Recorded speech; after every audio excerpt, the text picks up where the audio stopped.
corriente de vida que forma las distintas especies, pero las supera a todas, las trasciende a todas.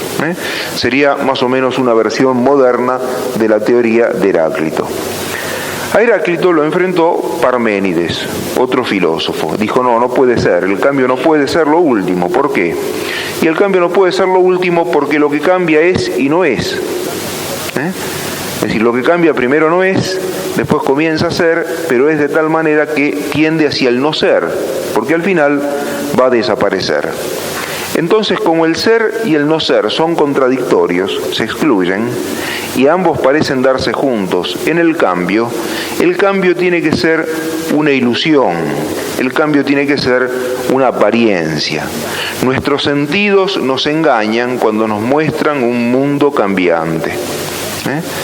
Es decir, el mundo verdadero es el mundo que descubre la inteligencia. ¿Cuál es el mundo que descubre la inteligencia?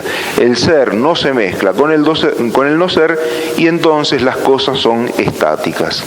Hasta ahí había llegado la filosofía. Especie de resumen de todo lo dicho. La vida de Sócrates termina de modo trágico cuando le obligan a beber la cicuta. Los jueces de Atenas lo juzgan, lo encuentran culpable, tiene que beber la cicuta. Aparentemente triunfa el escepticismo de los sofistas. ¿Por qué se había impuesto este escepticismo de los sofistas? Y porque la filosofía había llegado a un punto muerto. ¿A qué era debido este punto muerto? A que había alcanzado la filosofía dos posiciones extremas. ¿Cuáles eran esas posiciones? Heráclito y Parménides. Heráclito: el fundamento de todo es el cambio. La realidad es puramente un flujo, un constante devenir. Parménides: el cambio es una ilusión y nuestros sentidos nos engañan cuando nos muestran un mundo de cosas que no son, comienzan a ser, duran un tiempo y dejan de ser. Platón no está contento, no encuentra satisfactoria la doctrina de los sofistas, el escepticismo universal. El hombre es la medida de todas las cosas. Verdadero es para cada uno lo que cada uno opina, como decían antes en Francia, verdadero de este lado de los Pirineos, falso del otro lado de los Pirineos. Lo que los franceses consideraban verdadero, los españoles lo consideraban falso y al revés. Pero eso es ni verdadero de este lado ni verdadero de aquel lado, sino que en todos casos siempre nos manejamos con opiniones. Platón no acepta esto, dice, no, la inteligencia está hecha para la verdad y la verdad tiene que ser alcanzable por el hombre. Ahora, ¿cuál es la forma de llegar al conocimiento de algo verdadero? Y aquí es donde nos encontramos con Platón artista, porque sus doctrinas fundamentales, este gran escritor, las expresa por medio de mitos, es decir, de construcciones literarias, en lugar de revelar directamente su pensamiento filosófico. Los mitos son como parábolas. Así como nuestro Señor en el Evangelio utilizó parábolas, este gran escritor pagano utilizó los mitos. Vamos a ver dos de los fundamentales.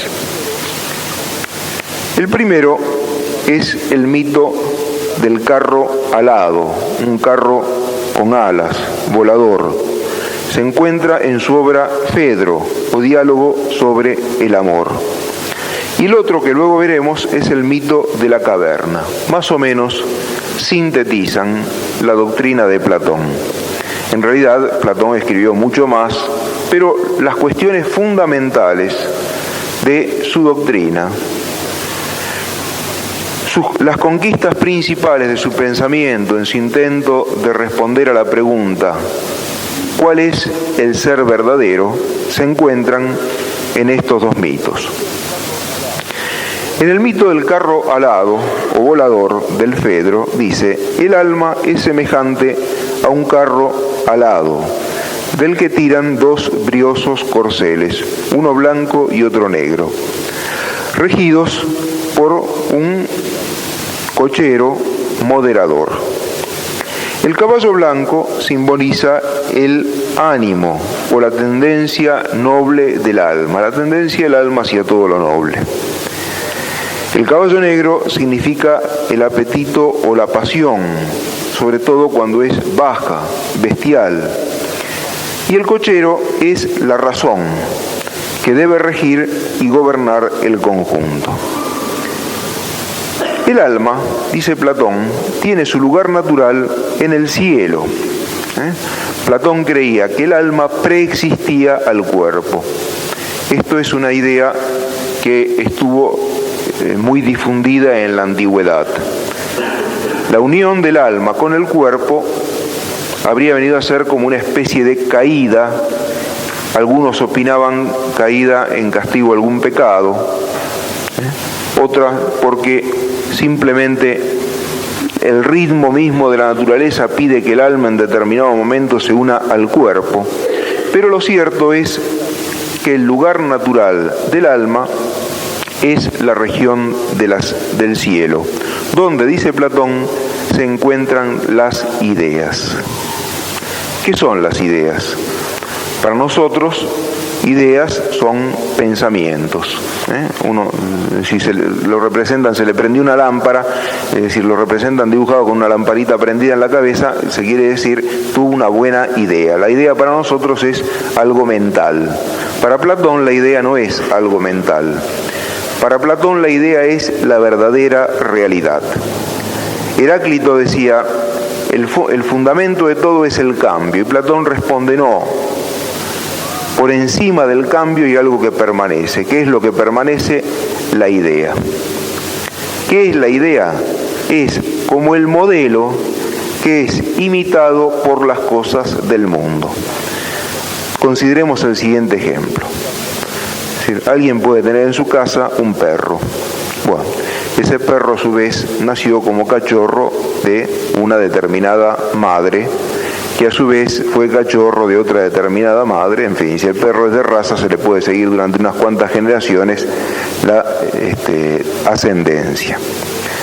Cada uno de los perros anteriores o ya está viejo o fue muriendo, pero sin embargo siempre aparecen nuevos individuos de la misma especie que tienen más o menos las mismas características fundamentales.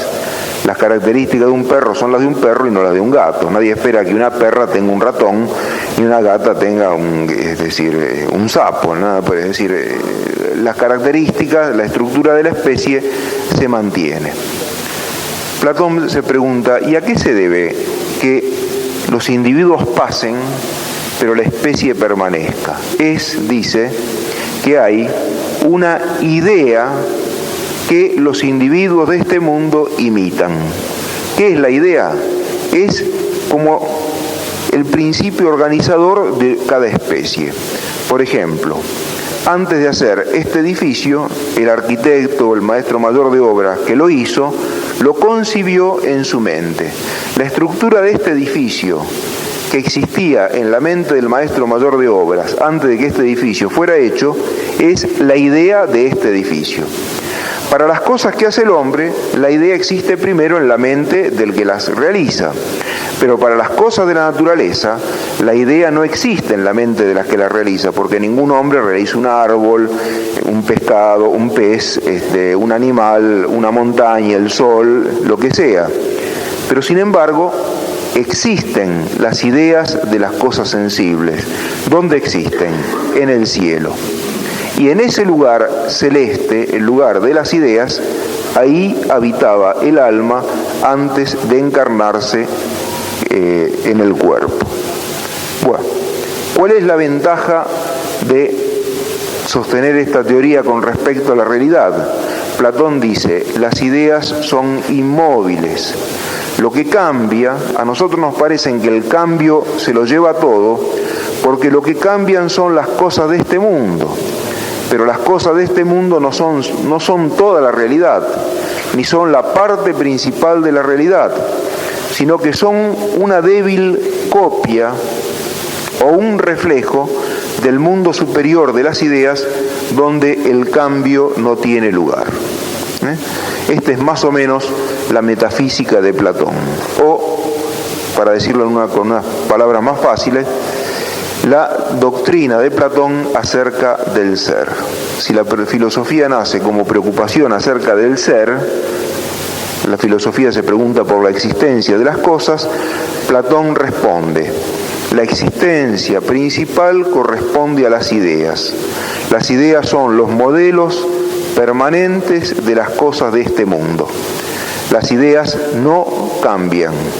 Las cosas de este mundo cambian porque son una simple imitación de los modelos ideales.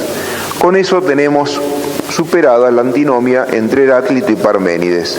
Heráclito nos decía, todo cambia. Platón responde, no, son mentiras. No todo cambia, las ideas no cambian. Parménides nos decía, los sentidos nos engañan cuando nos muestran el cambio, porque el cambio es contradictorio, es una mezcla de ser y de no ser, y el ser y el no ser no se mezclan. Y Platón le responde a Parménides, no, los sentidos no nos engañan. Los sentidos nos muestran una realidad cambiante porque la realidad en la que nosotros vivimos, la realidad que nos rodea, es una realidad débil, de segundo orden, de segundo grado. Por eso es posible el cambio. Es cierto que la inteligencia exige la distinción y la separación del ser y del no ser. Esa distinción, esa separación se da en el mundo de las ideas, que están donde vivía el alma antes de llegar a unirse con el cuerpo. Muy bien, vamos a ver cómo continúa este mito acerca del carro alado. Dice, aquel lugar supraceleste de las ideas, ningún poeta lo ha alabado bastante, ni habrá alguien que dignamente lo alabe, porque allí todo existe de un modo perfecto, inmutable. Allí están las realidades que la inteligencia busca. ¿Qué realidades hay en el mundo de las ideas? ¿Simplemente los modelos de las cosas naturales? ¿De los cuerpos, de los vegetales, de los animales? No, el mundo de las ideas incluye mucho más. Incluye las ideas de las cosas matemáticas, las ideas de las cosas morales, la justicia, la templanza, el coraje, en fin, todo lo que el hombre puede pensar tiene su realización primera en el mundo ideal. En la vida celestial de algunas almas sobreviene, sin embargo, la caída. El caballo negro, ese caballo que tiraba del carro que representaba la pasión, un caballo cuyo tirar es torcido y traidor, puede en un momento más que el caballo blanco, la tendencia que lleva el alma a las cosas nobles, y da en tierra con coche y con cochero. Esto es una imagen para representar la encarnación del alma. Hallamos aquí quizá un eco lejano de la revelación primitiva del pecado original.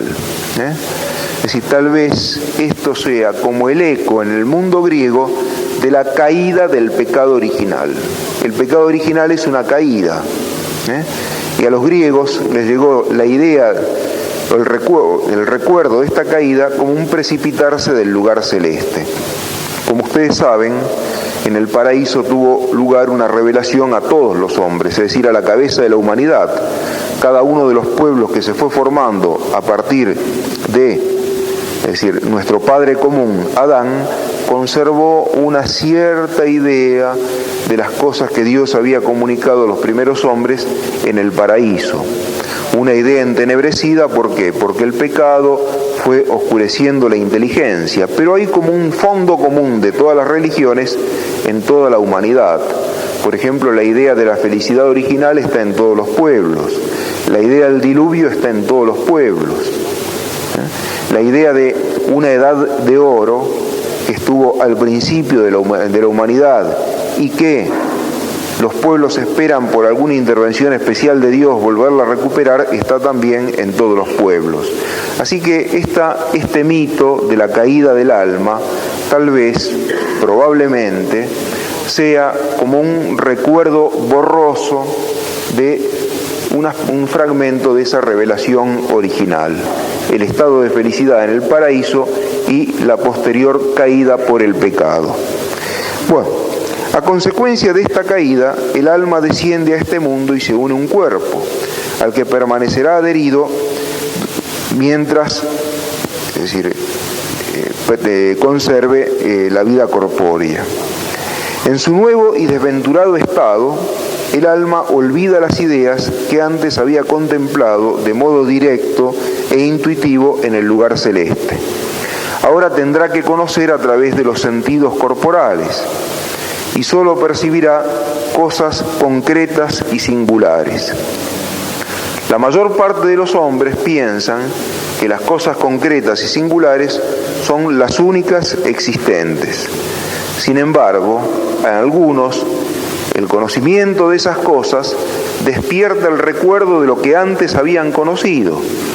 Y entonces, así, ya no por los sentidos, sino por la inteligencia, van tomando otra vez posesión de la ciencia que el alma tenía cuando estaba separada del cuerpo y en el lugar celeste. De modo que el verdadero conocimiento humano sería, como dice Platón, anamnesis. Anamnesis significa recuerdo. Tratemos de recapitular. Platón, discípulo de Sócrates, encuentra la filosofía en un punto muerto. El punto muerto es la oposición entre Heráclito y Parménides. Heráclito: los sentidos nos dicen la verdad y los sentidos nos muestran un mundo en que el cambio es lo último. Parménides: el cambio no puede ser lo último porque es síntesis o mezcla de ser y no ser. Y la inteligencia rechaza el ser y el no ser juntos. De modo que los sentidos nos engañan. Como consecuencia de este conflicto, prevalece la actitud escéptica, representada por los sofistas contra los cuales había luchado Sócrates. Pero Sócrates, además, es decir, intervino en política para burlarse de los políticos y se tuvo que tomar la copa de cicuta. Platón continúa la obra de Sócrates.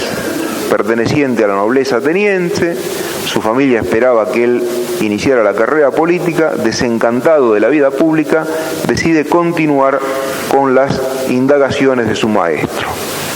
Escribe una serie de diálogos, los primeros de ellos alrededor de los 30 años de edad, 28 años de edad, después de haber recorrido el mundo antiguo, los centros más importantes de cultura en el Mediterráneo, Egipto y el sur de Italia. En el sur de Italia establece contacto con la doctrina pitagórica.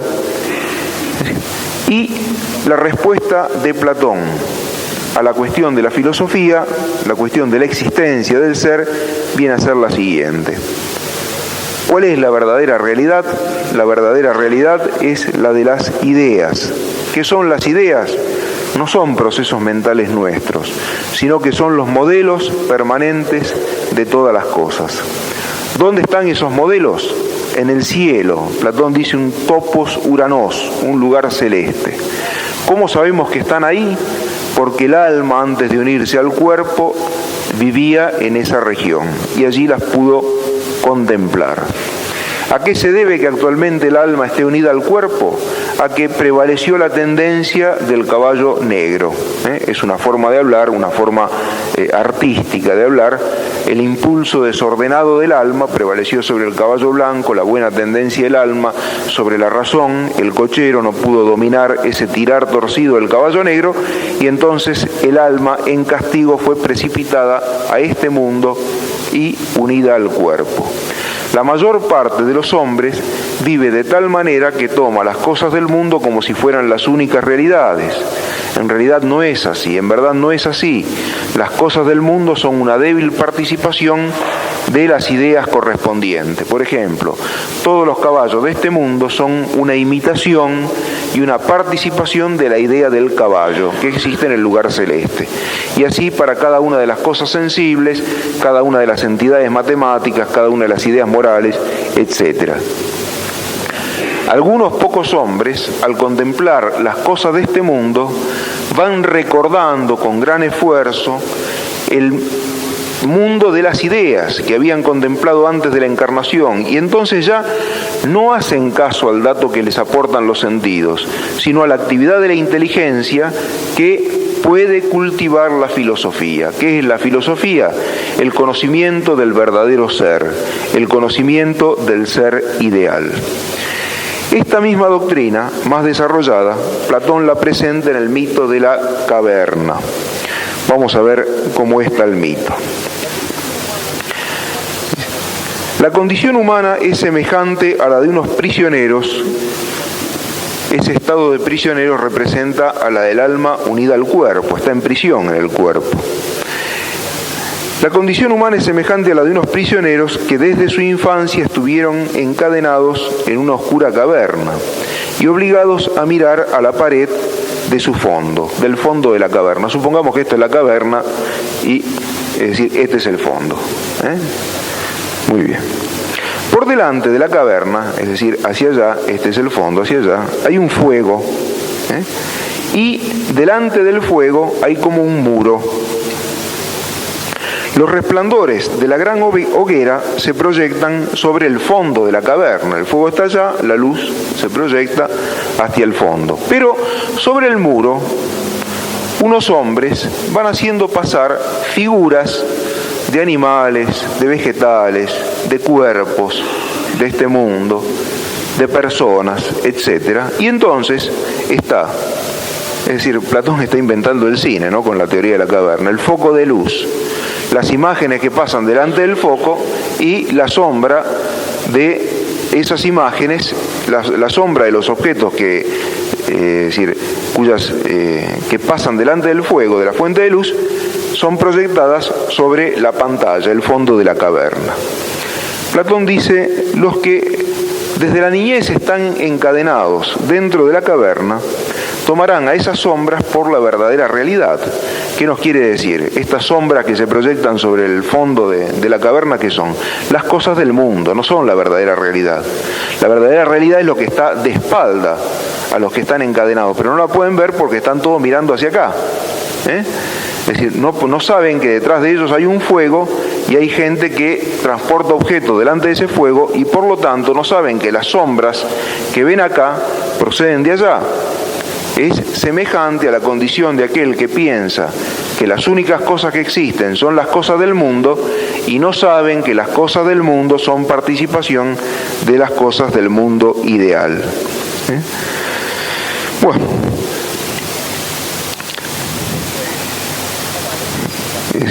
esta es, en pocas palabras, la metafísica de Platón.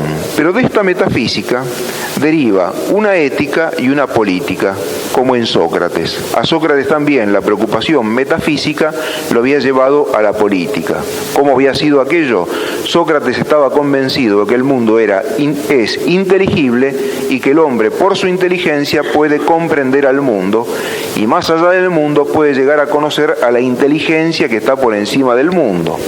Ahora, ese ascenso hacia la inteligencia suprema, que es Dios, ¿dónde lo realiza el hombre? En la vida política. Para que su inteligencia, para que su alma se pueda unir a esa primera inteligencia ordenadora del mundo, el hombre debe en la vida particular cultivar la virtud, pero además necesita cultivar la virtud en la vida política. ¿Por qué? Porque ningún hombre se basta a sí mismo. Los hombres, para alcanzar el estado perfecto, deben convivir en sociedad. Como la vida política de Atenas en tiempo de Sócrates estaba corrompida, Sócrates luchó contra los políticos corruptos y los otros lo hicieron pasar a la inmortalidad dándole un vaso de cicuta. Bueno, también en Platón la metafísica se desarrolla o está conectada con la ética y la política. Y la peculiaridad de la ética de Platón y de la política de Platón es que guarda proporción con las entidades mencionadas en el mito del carro alado. En Platón hay un estricto paralelismo entre cada uno de los elementos integrantes del mito y lo que es el hombre y lo que es la ciudad. Vamos a ver. En el mito del carro alado, decía, hay un caballo negro.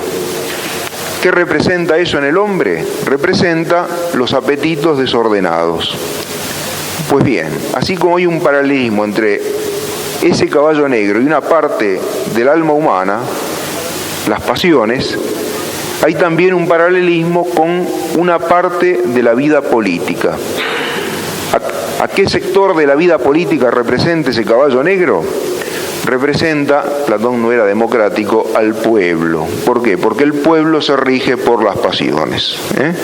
Es decir, entonces, caballo negro en el mito, en el alma humana las pasiones, en la vida política el pueblo. Bueno, el caballo blanco representaba la tendencia noble del alma, paralelo entre una entidad del mito y un aspecto del alma humana. ¿A qué sector de la ciudad representa ese caballo blanco? Representa, con perdón de la palabra, a los militares. Como ven, o sea, Platón hoy no sería popular, porque decía que los guerreros son los encargados de custodiar el orden de la ciudad. A menos que haya un grupo de gente que custodie el orden de la ciudad va a ser regida por las pasiones, porque el pueblo se mueve por las pasiones. Pero en el mito ese del caballo alado estaba también el cochero, que representaba a la razón.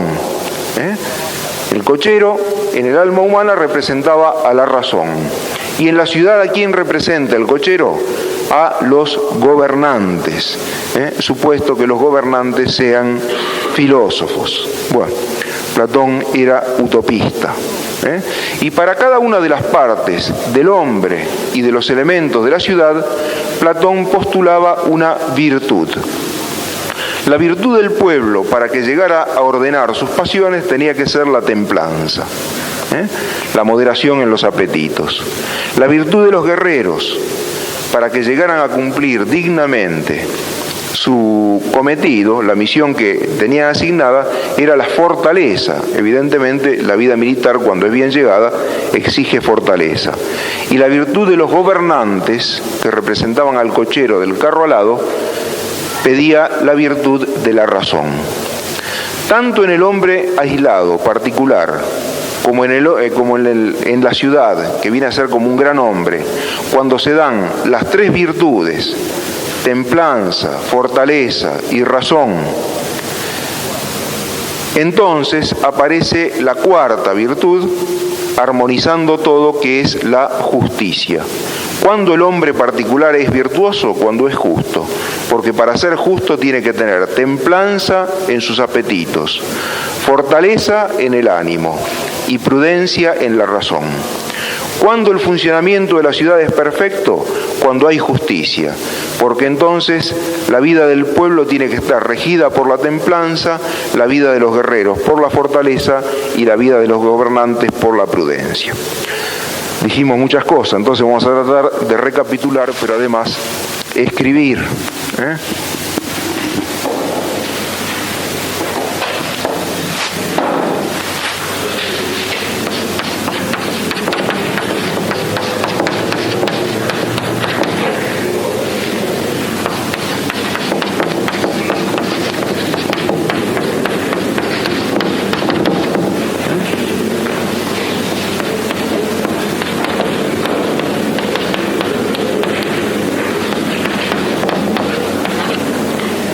Heráclito por un lado, Parménides por el otro, llevan la filosofía al escepticismo, porque llegan a posiciones extremas inconciliables.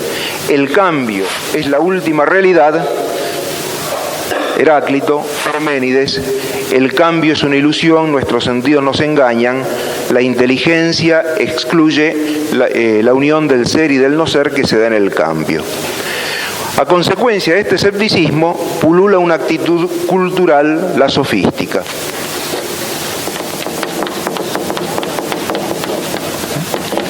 Empleaban la inteligencia para negar la inteligencia, más o menos como hacen actualmente los hombres cultos. Es decir, emplean la inteligencia para negar la inteligencia. Y a semejanza de los presentes hombres cultos, cobraban suculentos honorarios, ¿no es cierto? Era un gran negocio ser escéptico, es decir, tanto entonces como ahora. Bueno, Sócrates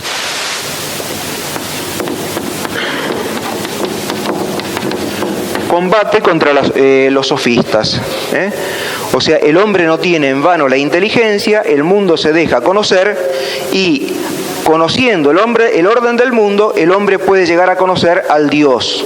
Sócrates hablaba de el Dios, una inteligencia que está por encima del mundo. Pero ¿qué pasa? La filosofía, que parece estar en la estratosfera, en realidad tiene mucha conexión con la vida política. ¿Por qué? Porque para hacer esta vida perfecta, esta vida virtuosa, para llegar al conocimiento del Dios, el hombre tiene que tomar parte en la vida política, ya que únicamente en la ciudad, conviviendo con los demás, puede llegar a desarrollar plenamente su inteligencia. Pero los políticos no tenían preocupaciones filosóficas y entonces lo sacan del medio a Sócrates. Entra Platón. En Platón está a la vez la preocupación filosófica y la preocupación política. No porque hiciera la gran ensalada, sino porque sabía que una implicaba a otras. La respuesta de Platón a la cuestión del ser: ¿qué es lo real? ¿El cambio o un mundo estático en el que nada cambia? Ni uno ni otro. En este mundo las cosas cambian porque son un reflejo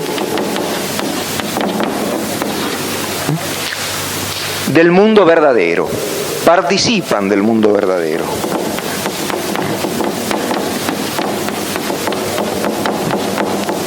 ¿Qué significa que participan del mundo verdadero? Que las cosas de este mundo no hacen más que reflejar la estructura del mundo real, que es el mundo de las ideas. ¿Qué son las ideas? ¿Nuestros pensamientos? No se refieren a algo del orden mental, sino a algo del orden real. ¿Qué son? Los modelos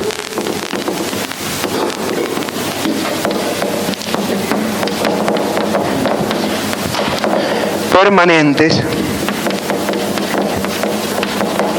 de las cosas.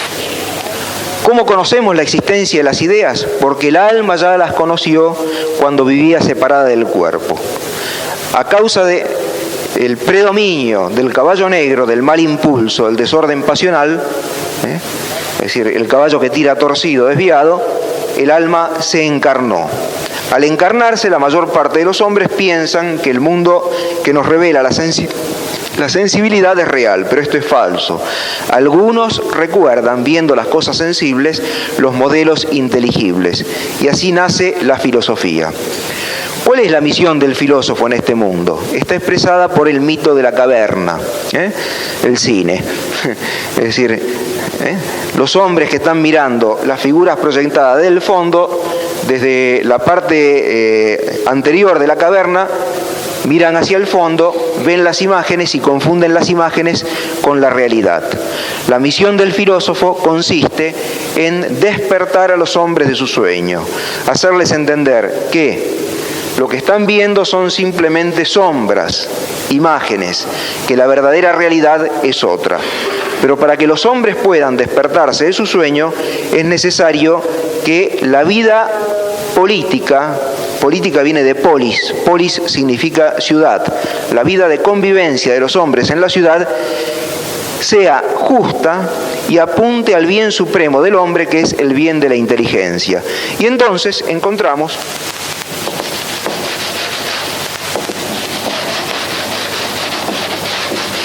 el paralelo entre las entidades que aparecen en el mito del carro, la antropología de Platón y la política.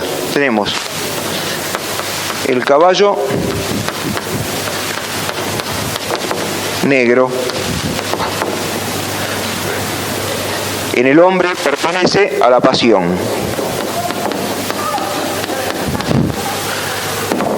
Y en la ciudad pertenece al pueblo.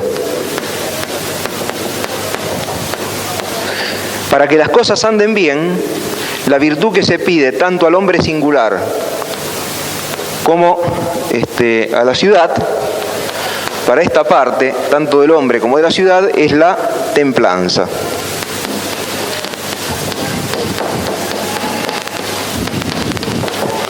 Después tenemos el caballo blanco.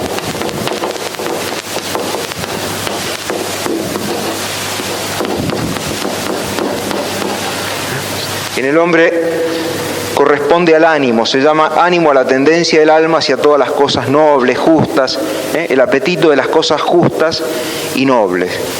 En la ciudad pertenece a los guerreros. Y la virtud que se pide es la fortaleza.